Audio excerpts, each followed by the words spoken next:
There are places on this continent where the veil between the known and the unknown is thin.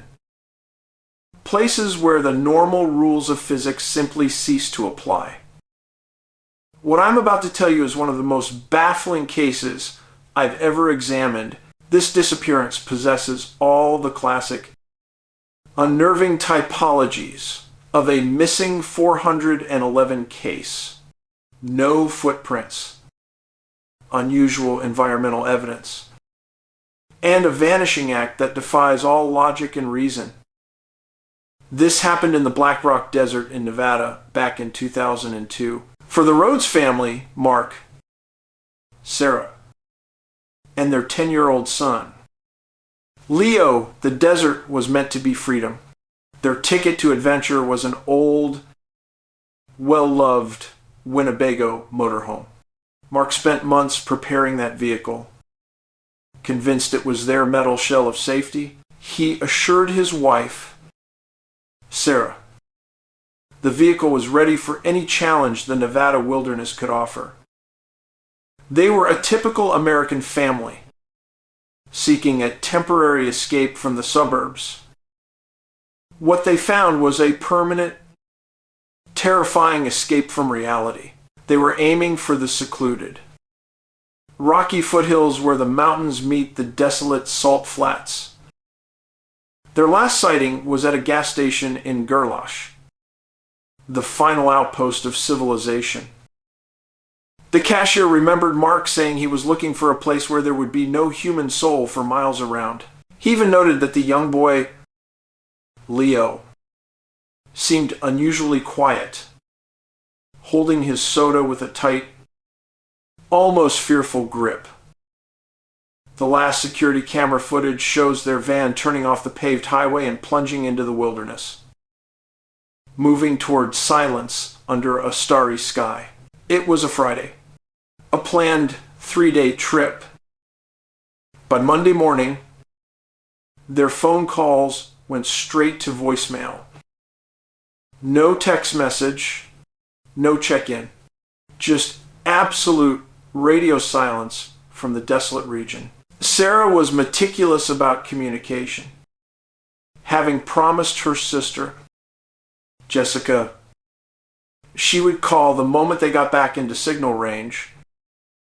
By Monday evening, her sister's concern morphed into absolute soul-crushing dread.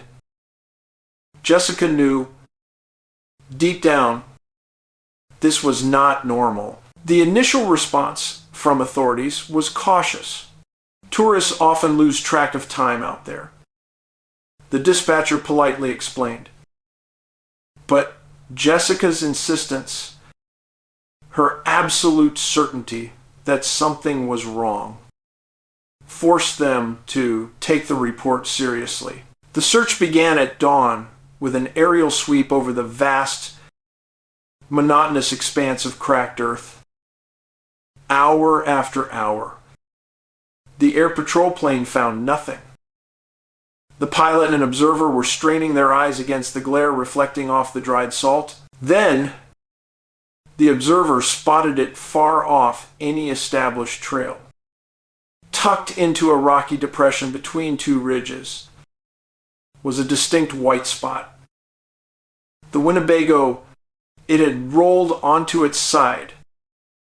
It looked like a beached whale, out of place, abandoned, and utterly silent.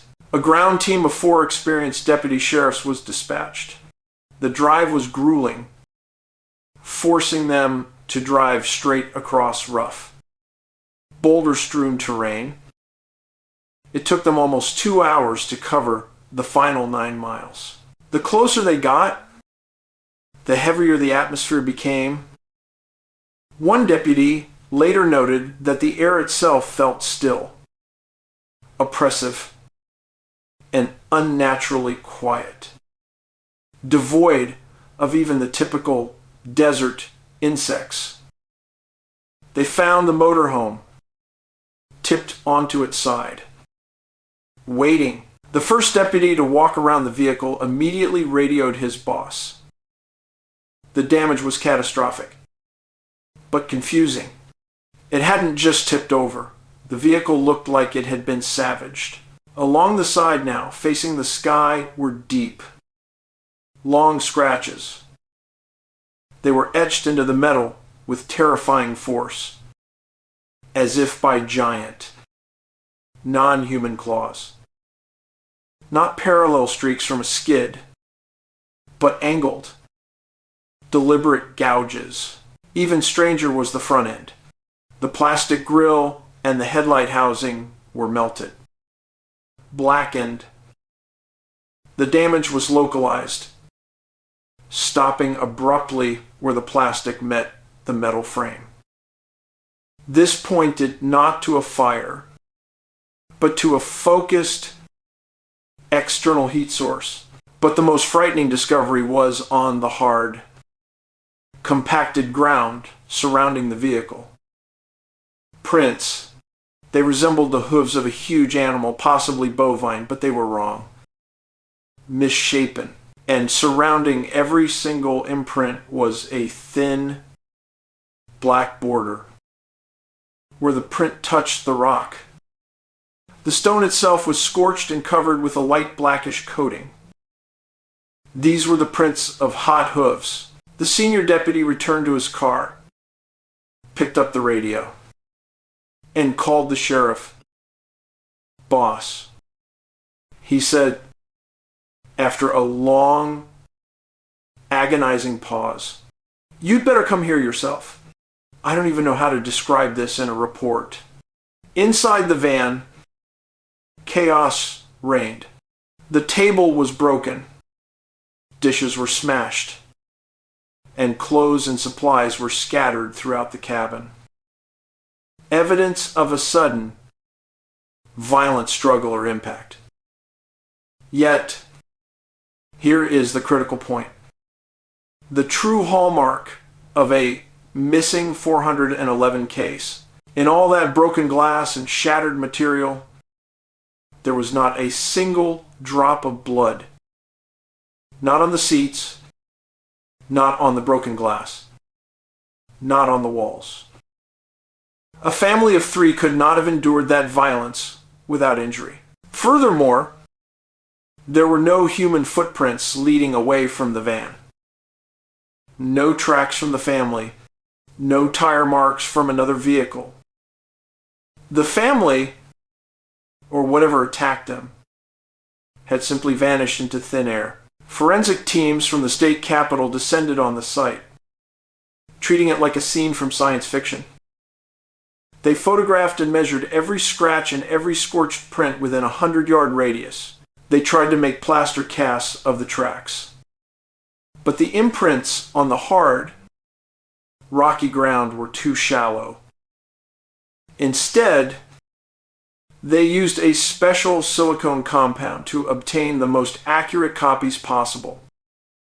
Samples of the blackened rock were collected for chemical analysis. The results, when they arrived weeks later, only deepened the mystery.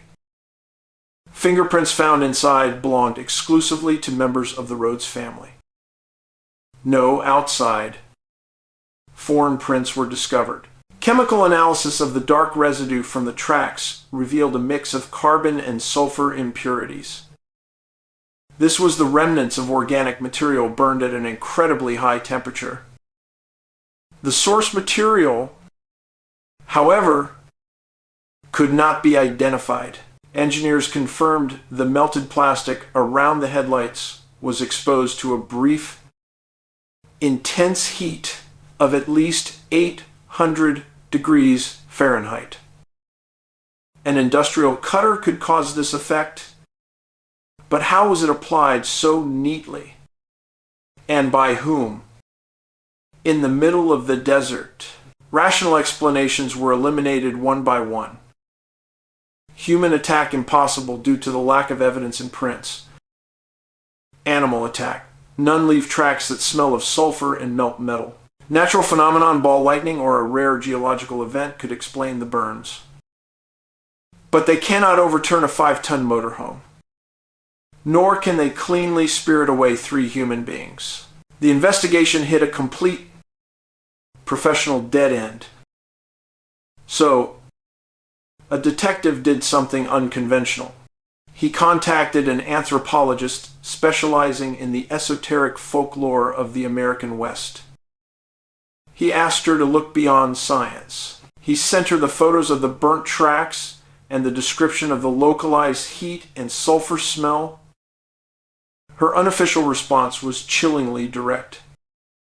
She wrote that she could only speak to mythology. She told the detective that the evidence burnt hooves, the smell of sulfur. The localized heat corresponded exactly to Native American legends of fiery beasts of the desert, creatures often linked to borderlands between worlds. In the missing 411 community, we see this pattern repeat across multiple states and disparate environments. Perfectly preserved scenes, 0 exit footprints, and unusual environmental evidence. When we analyze the Rhodes family case, we must consider the extraordinary. I believe the Winnebago was caught in the instantaneous opening of a dimensional rift or a sudden localized energy vortex. A tear in the fabric of space-time itself. The intense localized heat, the 800 degrees, the sulfur, the claw marks. This was the raw energy of that violent opening. The marks were not left by a creature in our dimension, but by something being violently dragged through that rift. The Winnebago itself was simply caught in the turbulent energy. The occupants, the family, were perfectly extracted, completely and instantaneously removed from our reality. No blood, no struggle, no prints. The official investigation was suspended. The case remains officially open. A silent thorn in the side of the sheriff's office. A formal way of admitting utter, comprehensive defeat. Their key evidence, the Winnebago, stood in a hangar for over a year. A silent, mysterious monument. Eventually, it was sold for scrap metal. A hydraulic press crushed it into a cube, burying its secrets forever. The Rhodes family was declared dead 7 years later. But their relatives have no answers. No bodies. No closure. They are just one more entry in the countless records of the inexplicably vanished. In the vast, remote places of this world, something is operating outside of our understanding. Something that can incinerate rock, toss a motorhome like a toy, and perfectly erase 3 people. We must continue to ask what truly happened to Mark, Sarah, and Leo Rhodes. The desert holds its secrets tightly. The truth is out there, beyond the boundary of logic. Waiting in the silence, we will keep looking.